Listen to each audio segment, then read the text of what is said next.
अस्सलाम वालेकुम। मेहनत तकरीबन हर इंसान करता है। कुछ जल्दी कामयाब हो जाते हैं, कुछ लेट कामयाब होते हैं। इसकी क्या वजह है? जो जल्दी कामयाब हुए वो कैसे कामयाब हुए, और जो लेट कामयाब हुए, जिनको नाकामियों का सामना करना पड़ा उसके बाद कामयाब हुए, इसकी क्या वजह है? देखें, काम दो तरह के हैं। एक हार्ड वर्क है और एक स्मार्ट वर्क है। हार्ड वर्क से क्या मुराद है? हार्ड वर्क से मुराद ये है कि पहले आप कोई काम करते हैं जिसका आपको तजर्बा नहीं होता।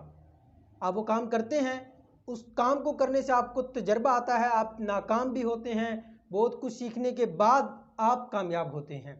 और जो स्मार्ट वर्क है, स्मार्ट वर्क मतलब ये है कि आप जब कोई काम शुरू करने लगते हैं, उस काम से रिलेटेड आप सर्च करते हैं, आप उन लोगों से मिलते हैं जो वो काम कर रहे होते हैं या कर चुके होते हैं, जो नाकामियों का सामना कर चुके होते हैं। आप उस शख्स से पूछते हैं कि आप नाकाम हुए तो आप क्यों नाकाम हुए, किन वजूहात की बिना पर आप नाकाम हुए।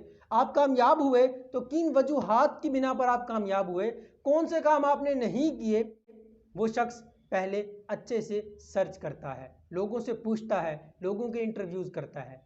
जब वो तमाम तर मालूमात हासिल कर लेता है, वो लोगों से सीखता है। सिंपल सी बात है कि वो लोगों के तजर्बे से सीख जाता है, खुद कोई नाकाम तजर्बा नहीं करता। ऐसे शख्स को स्मार्ट वर्कर कहते हैं। वो शख्स स्मार्ट है, जो स्मार्ट काम करता है बहुत जल्द कामयाब हो जाता है, क्योंकि उसको पता चल जाता है कि कौन से काम नहीं करने जिससे नुकसान होगा, कौन से काम करने हैं जिससे मुझे ज़्यादा फ़ायदा होगा।